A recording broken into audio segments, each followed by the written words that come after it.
Good day and welcome to Letters and Politics. I'm Mitch Jeserich. Today we're going to be in conversation about the Battle of Cape Lopez of 1722. It was a battle between pirates and British naval ships that were defending slave ships from pirates. My guest today argues that the British victory would fundamentally alter the history of slavery, especially chattel slavery, and moving away from a more older form of slavery. We'll talk about all of this. My guest is Angela C. Sutton. Angela Sutton is research professor at Vanderbilt University and author of the book that she joins us to talk about called Pirates of the Slave Trade, the Battle of Cape Lopez, and the Birth of an American Institution. Angela Sutton, it is a good pleasure to welcome you to this program. Thank you. It's wonderful to be here. We've done a number of shows on the history of the transatlantic slave trade, but I have never talked about pirates before and the role of pirates, and never even thought of piracy. But of course, it does make sense because this is an era of piracy. Tell me more about the relationship of of slave ships, slave trade, and piracy in general before we get into specifics. Sure, yeah. It's not just an era of piracy, it's the era. It's the golden age of piracy, and this book takes place right at the tail end of that, and that really matters for the plot, for the history, for the plot of the book, right?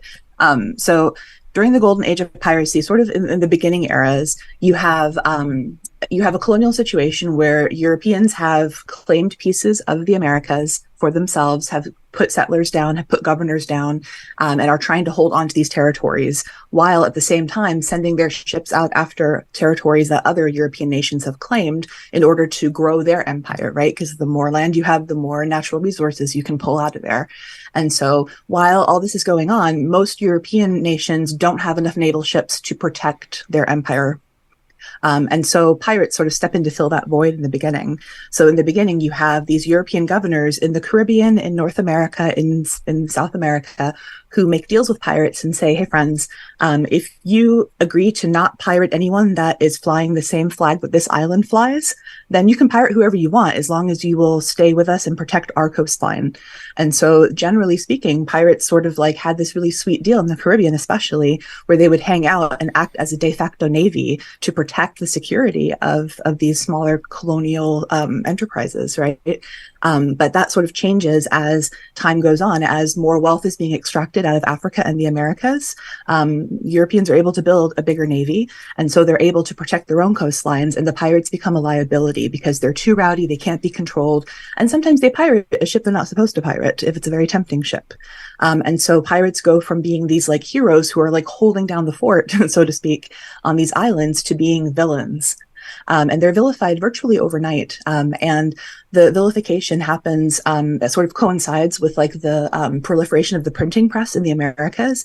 So there's like this huge outpouring of just anti-piracy literature that starts to flood the Americas and the Caribbean, and it helps to sort of change people's minds about how they think about these piratical forces. So suddenly pirates find themselves hunted down en masse. Entire ships of people executed at once. The docks are just full of dead pirates swinging in the breeze, and pirates have to flee. And so they leave from the Caribbean over to West Africa. And the reason they're heading for West Africa is because if you can sail down to South Africa and around that horn, you can get into the East Indies. And that's where really, really rich pirating is.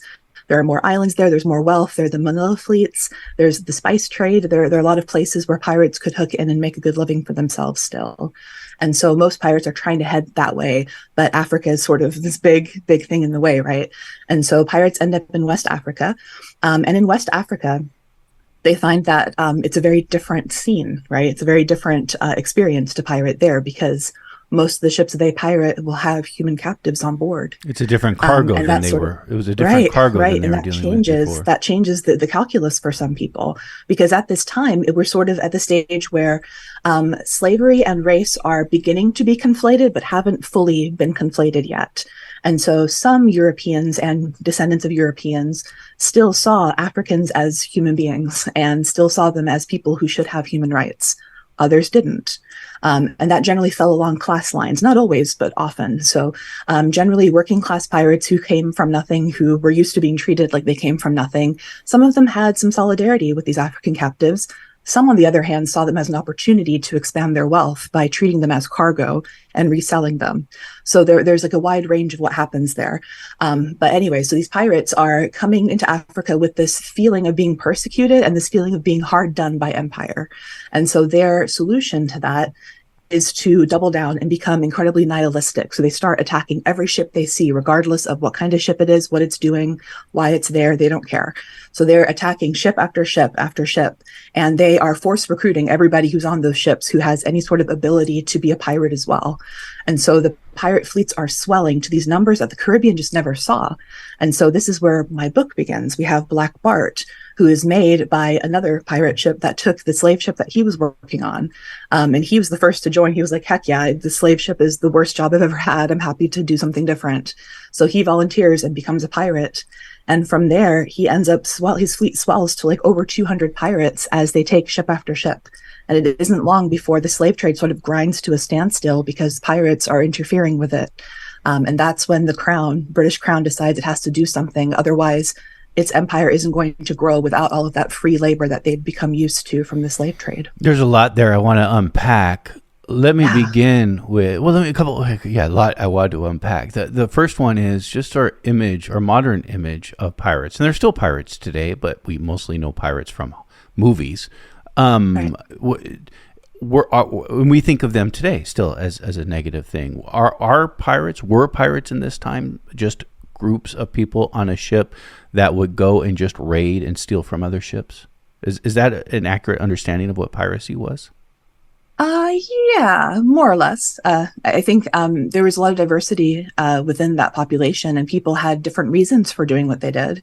I think some people were sort of swept up by fate. It was one of those things where the fewer choices you have in life, the more bad choices you make because you don't have good choices to pick from.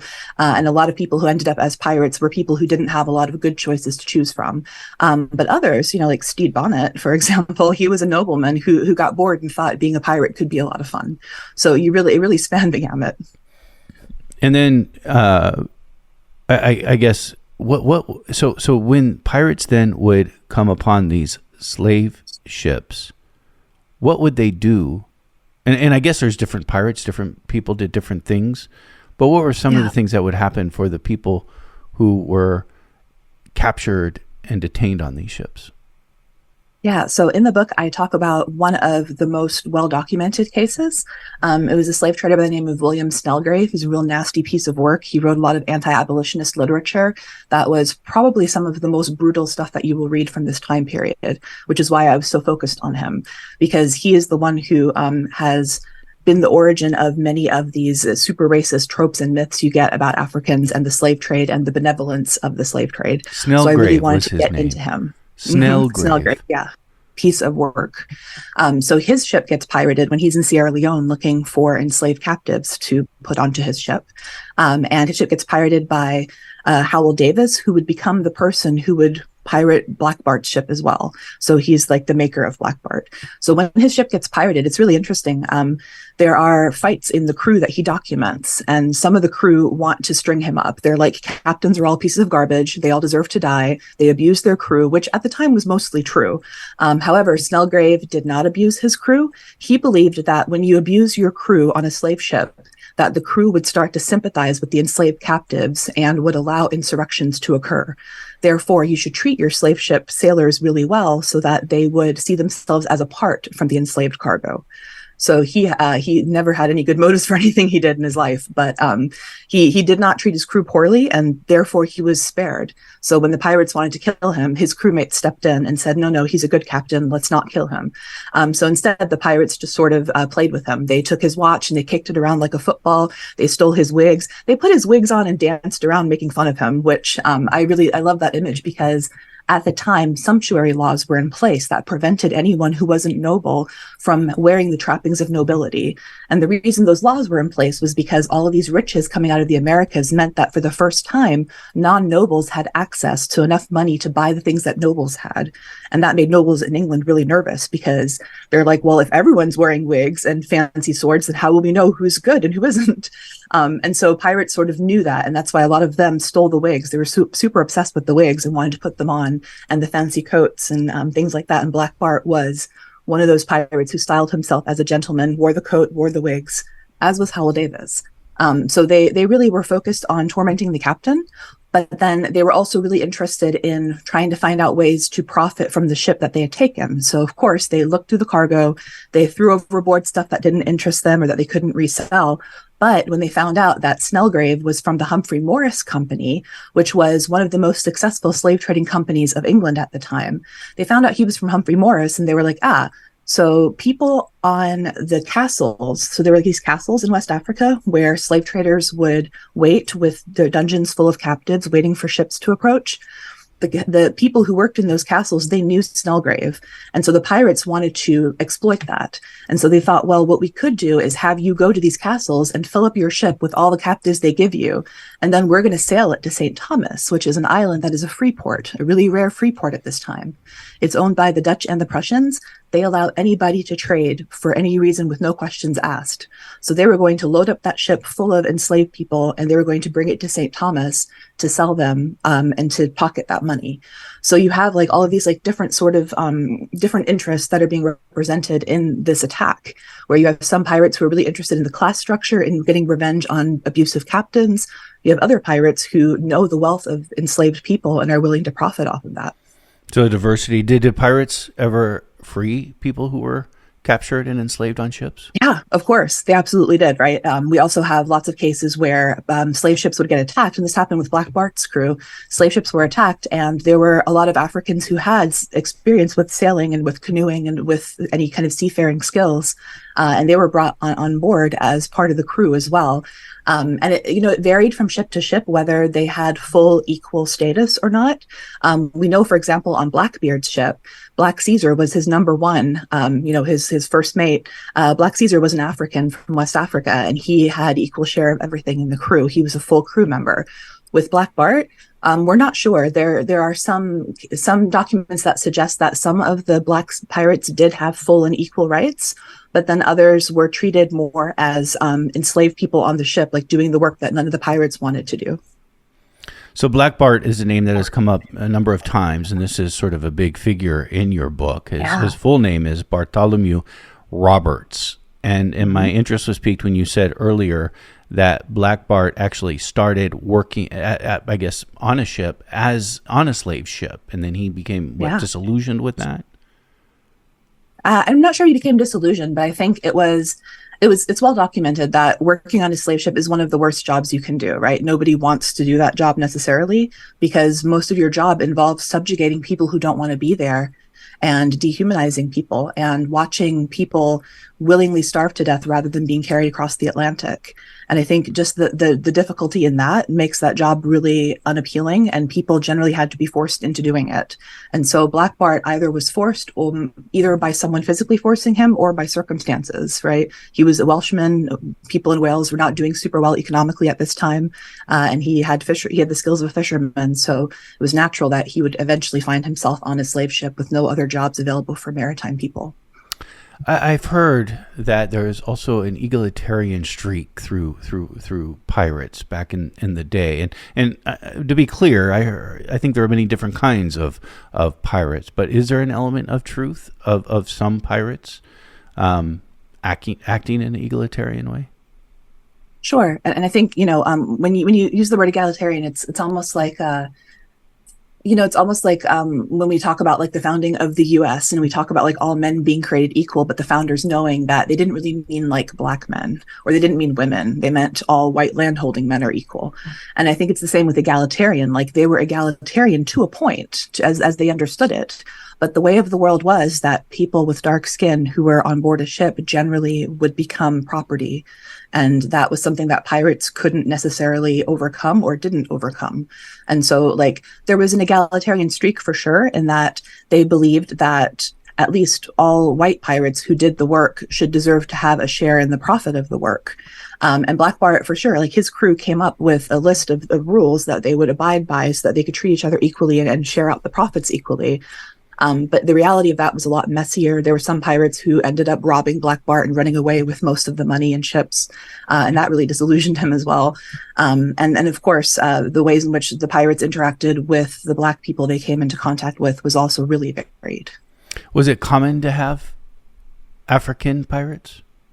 Oh I yeah, mean, you for mentioned sure. one a I'm moment sure. ago, but I think almost every ship must have had. And there are some people who've tried to do some of that research. The difficulty in finding out for sure is that during pirate trials, a lot of the people who were trying the pirates were part of the British Admiralty. And at the time, the British Admiralty had a big stake in not treating Africans as humans because of the slave trade. They wanted to help everyone to see Africans as non-human beings, as objects that could be traded, bought, and sold, and treated however. And so when Black pirates were caught, generally they would be treated differently than white pirates. So, for example, with Blackbeard's crew, when Blackbeard's crew was caught, Spotswood, the governor of Virginia, tried them all, and then after the dust had settled, he went back into the records and had the record of the Black pirates stricken, because he was like, well, they're not really people, so they can't give us evidence, so we can't have their stuff on fact, on record, sorry. And the same happened in this book too. So like when all of Blackbart's pirates are caught, Chaloner Ogle, who's the naval captain we'll talk about in a little bit, he ends up going through and separating out the Black pirates from the others. And he sells the Black pirates into slavery. He doesn't even ask them, like, were you enslaved? Were you free? Like, who were you? Were you like, he doesn't care. He knows that he can make a profit. He sells them all into the slave trade. He doesn't even try them. So their words are never in any of the trial documents. The only thing we know about them is what the white pirates said about them when talking about some of the crimes that they committed together with the Black pirates. This is Letters on Politics, and we are in conversation with Angela Sutton, Assistant Research Professor at Vanderbilt University, and author of the book Pirates of the Slave Trade, The Battle of Cape Lopez, and the Birth of an American Institution. Let's get into the heart of this story, and thank you for all that background. Cape Lopez, and this is a battle that happens in 1722. Where's Cape Lopez? Yeah, it's off the coast of Gabon in West Africa. And what's important about where this place is? I think what's important about where this place is that it was a place where pirates, it was still close enough to where most of the slave trade was occurring in West Africa, but just far enough out of the way that the pirates felt quite safe to let their guard down. So after they had pirated several ships at Ouida, which was a huge major slaving port in modern day Benin, they run down to Gabon because there's like an estuary there where they can hide out of sight from anybody that would come. And that's where they put all the stolen ships up on the ground and they start scraping them down because they want them to be as fast as possible for the next trip, which is going to be around the Horn into the East Indies. And while they're doing that, that's when Chaloner Ogle finally finds them. And I think because of the location, the pirates were not expecting him to find them. And so when he comes out with this false flag pretending to be a cargo ship, they go after him and they're like, ooh, another easy ship we can take. And of course, then he turns around, shows the British flag and lets them know that, hey, this is a British gunboat. And if you fire on us, every one of you are immediately dead. So is Black Bart public enemy number one for the British at this point? He is, yeah. He caused like $200 million of damages in the slave trade and brought that trade to a standstill. Meanwhile, you have the big British colonies in overseas, like you have Barbados, the big sugar colony. You have Jamaica. You have the North American territories.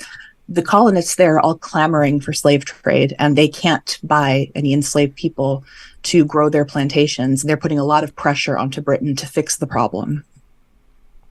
Tell me more about the impact that Black Bart's piracy is having. And is it just one ship? Does he have multiple ships? No, he likes to trade them out, right? Like the goal of the pirates is always to get the best ship you possibly can. And so whenever you pirate a ship, you sort of evaluate it and you look, and if it's not as good as yours, you just take what you want and then you scuttle it, which is like to blow a hole into it so it sinks. So a good pirate really never marries itself to a ship. Right. I mean, yeah, you're always looking for an upgrade. Yeah. And Black Bart, his crew really did some amazing upgrades. I think if we have any naval architects listening, these would be the crew to study, because they often would do like a Frankenship thing where they would find things on ships that they liked and just like saw them off and add them on to Black Bart's ship. So one of his ships, eventually the Royal Fortune, ended up being this like fortress at sea that just like was completely cannons coming out of every possible port, completely fortified, like big boards nailed to the sides to make it sturdy, and also like scraped clean and made really streamlined despite all that, so it would go really fast. They really wanted to make the ultimate war machine. And so, as you said earlier, Black Bart basically brings to a halt the slave trade?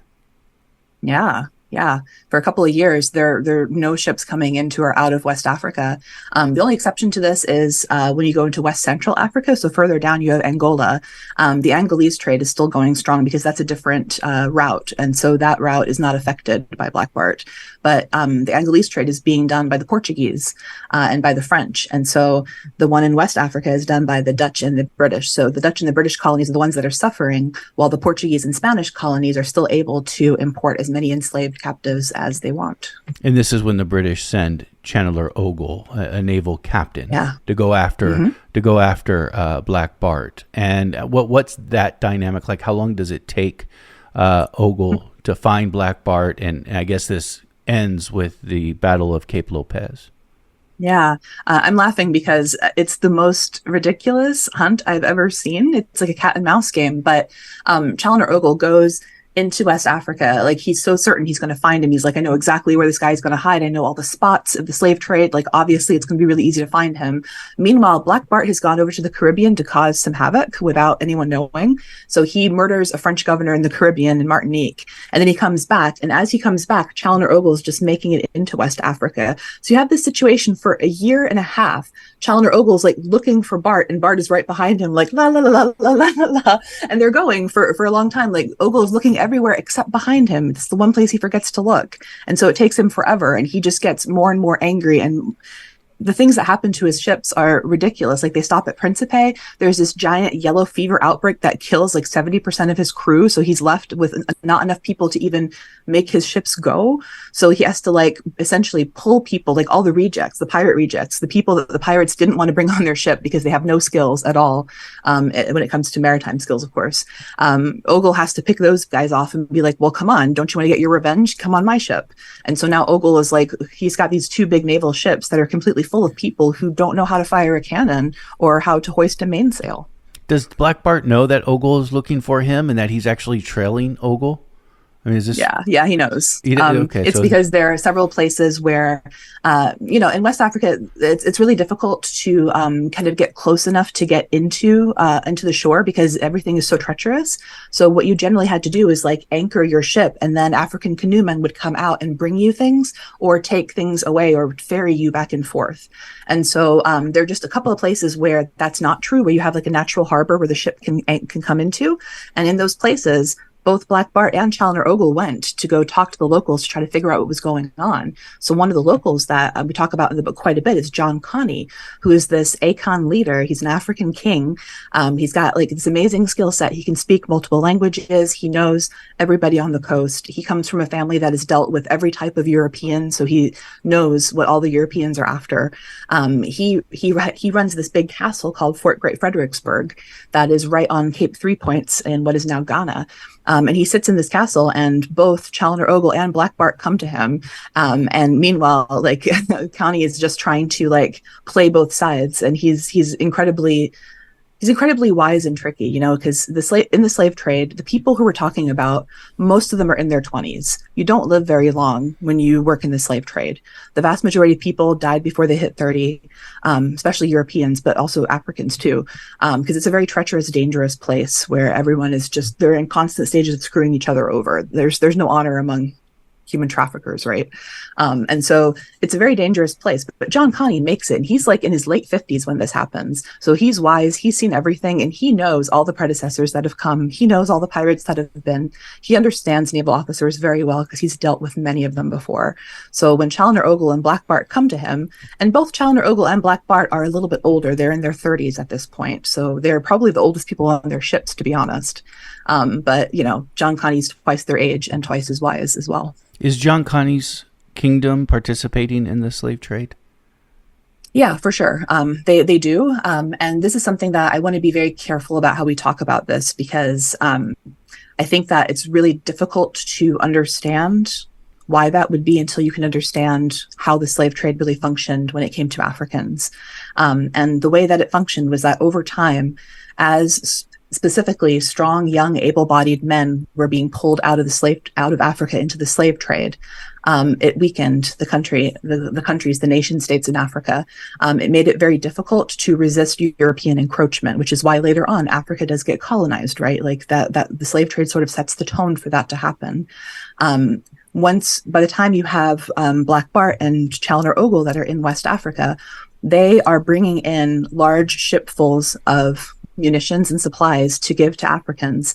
And the deal is like, hey, I'm going to give you all of these guns, all of these flints, and your job is going to be to find other Africans to give us. And if you don't, then your people are going to be hunted down and brought into the trade. And so really, by the time we get to the 1720s, West Africans know that the deal is that either, if you're on the coast, either you become a trader as well and you become a middleman, or your people end up on the chopping block. And so it was really no choice, right? Like I keep talking about choices. Like when you have a handful of bad choices, then you only have bad choices to make.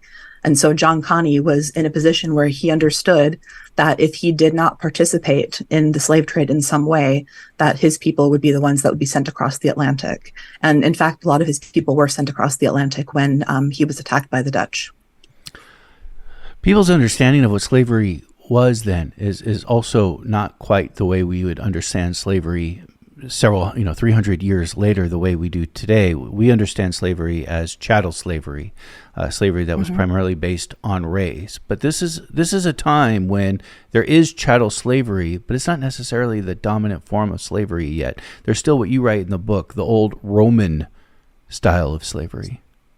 Right. Talk to me about the differences. I will say, I think Africans were pretty wise on what was going on in the Atlantic world, because there had been already many Africans who were sold into the trade, like either by accident or because they were being pawned, like they were being held at ransom for money, and the money didn't get paid in time, and so they were sent across. But then the money did get paid, and so then they were pulled back and returned to Africa. So there were many returnees from Africa at this time. So people sort of understood what was going on in the Americas, and they understood what was evolving to come in the Americas. But yeah, essentially at 1722, we're at this crucial juncture where the majority of the types of slavery that existed in the Atlantic world came from old, like ancient Roman understandings of enslavement. Those were the assumptions that the first European slave traders went into the slave trade with. And under the Roman understanding of enslavement, enslavement was a thing that happened to you and it wasn't your full identity. And what that means is that anybody can become enslaved, and anybody can also become unenslaved. You can pull yourself out of slavery in many ways. It also meant that your children, there was no reason to enslave your children because your children didn't have debt. You can't be born with debt under the Roman system anyway. And so you would know that even though you might be enslaved and you might not be able to pull yourself out, any children you have wouldn't have to suffer that fate. And so there was that understanding. There was also the right to familial integrity, right? Because you were a human being, and human beings can't have their families torn apart. So there are all these things that like people sort of had an intrinsic understanding of. And over time, human rights of Africans and their descendants evaporated. And this was largely due to the British, who came into it understanding that, wow, the Roman model is not economically efficient.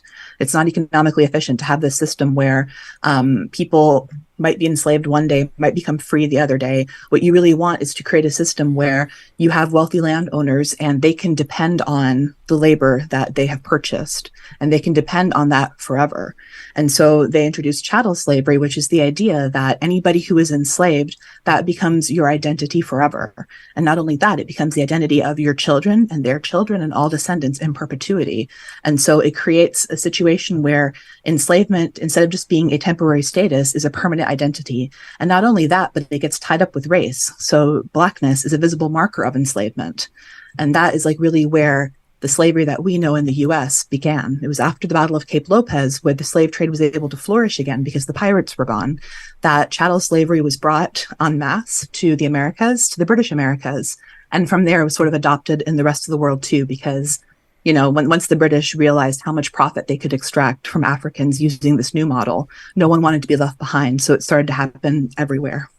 So it's the British who come up with chattel slavery, and this is different than the kind of slavery that you had with the Spanish or the French or the Portuguese. And you would actually even see this play out in the Americas.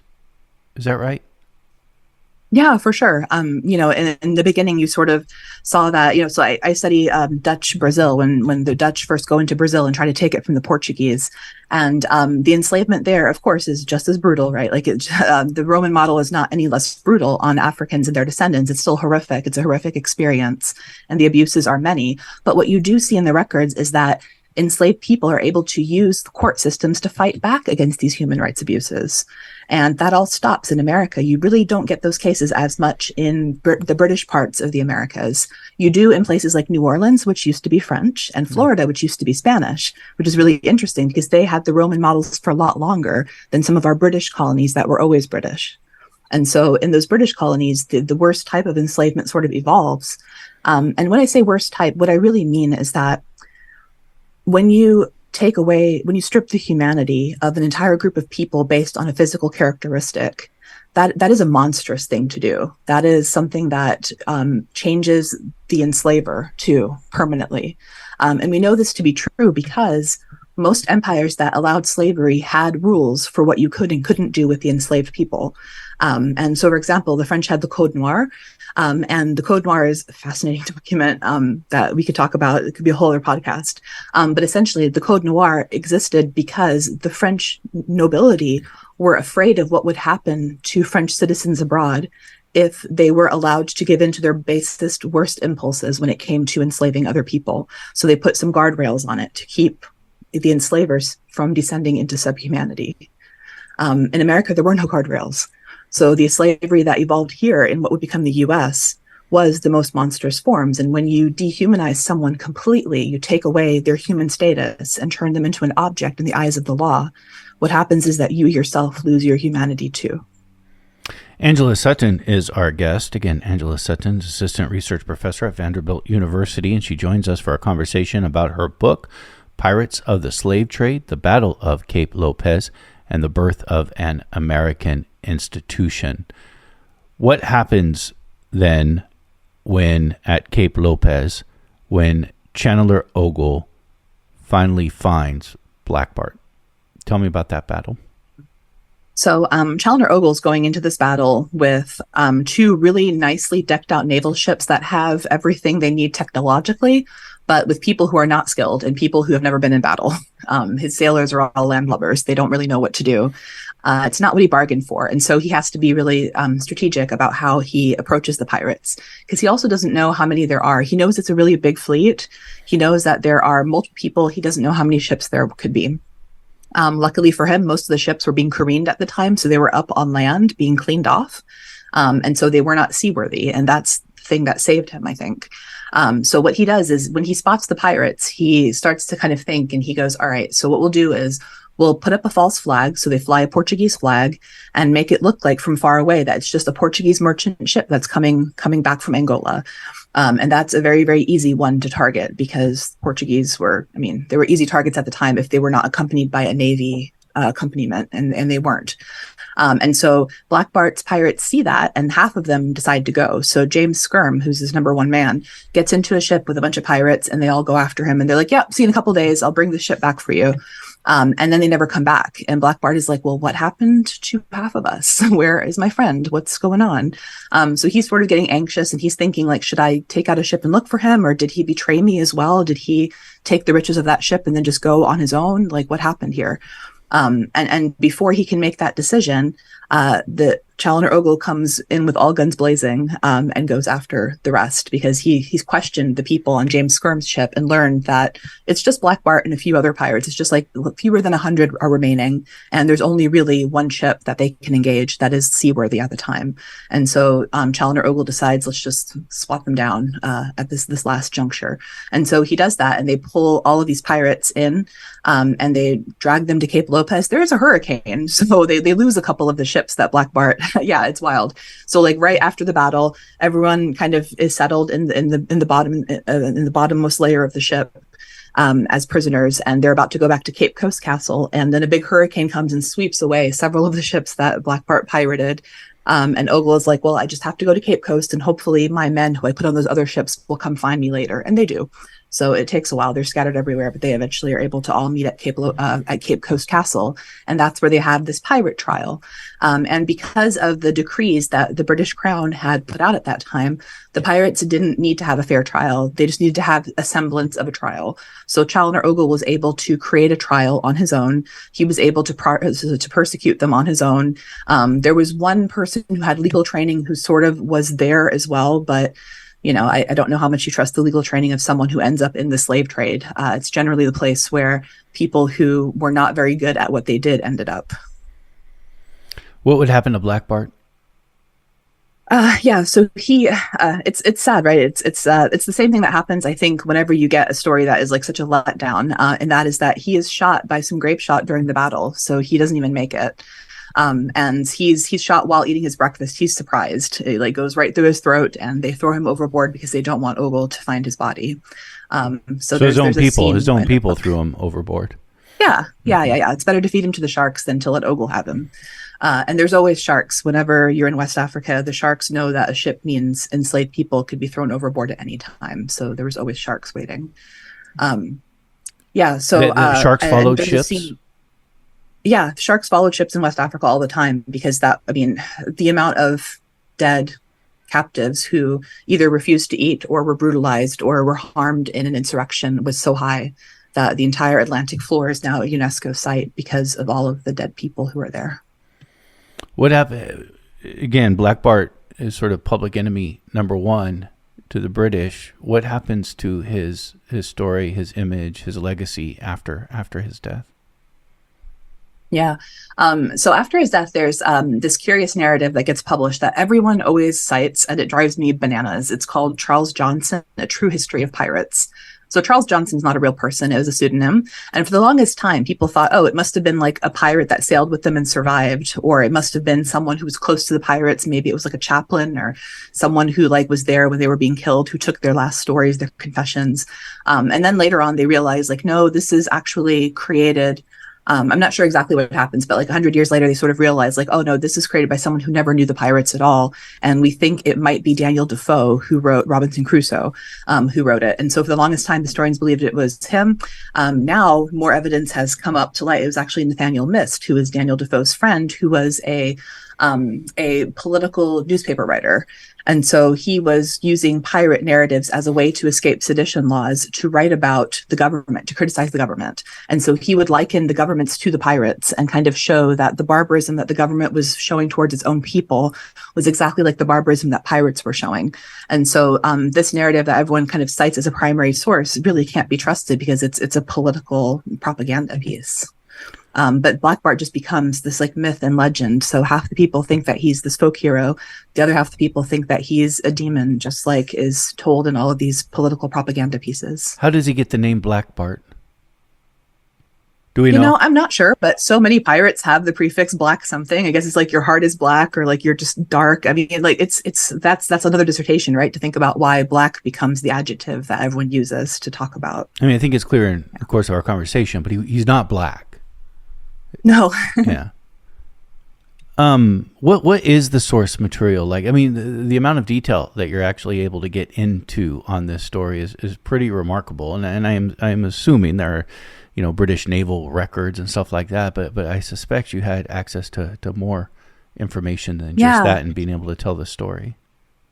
Yeah. So what makes this book a little different is that I was able to grab records that so far haven't been introduced to American audiences yet. And that is by looking at the records of the Dutch slave trade and the Prussian slave trade, the Swedish slave trade as well as the British slave trade. So I spent a year in the Netherlands on a Fulbright looking through the West India Company records.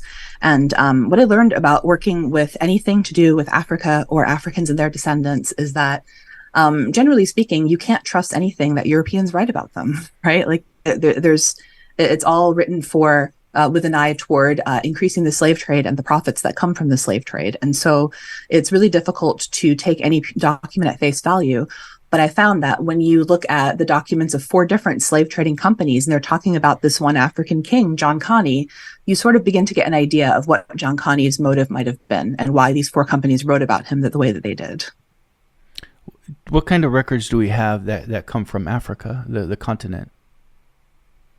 It's mostly letters from white slave traders. So from the Europeans who were there, who were complaining about pirates, complaining about John Conny, complaining about Chaloner Ogle not doing enough.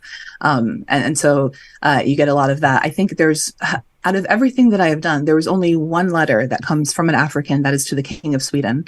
and the rest of them are written and generated by Europeans. And I talk about this a lot in the book too. So like the book is sort of like half story, half mystery, half, like because we talk about what sources there are and why I say the things that I do.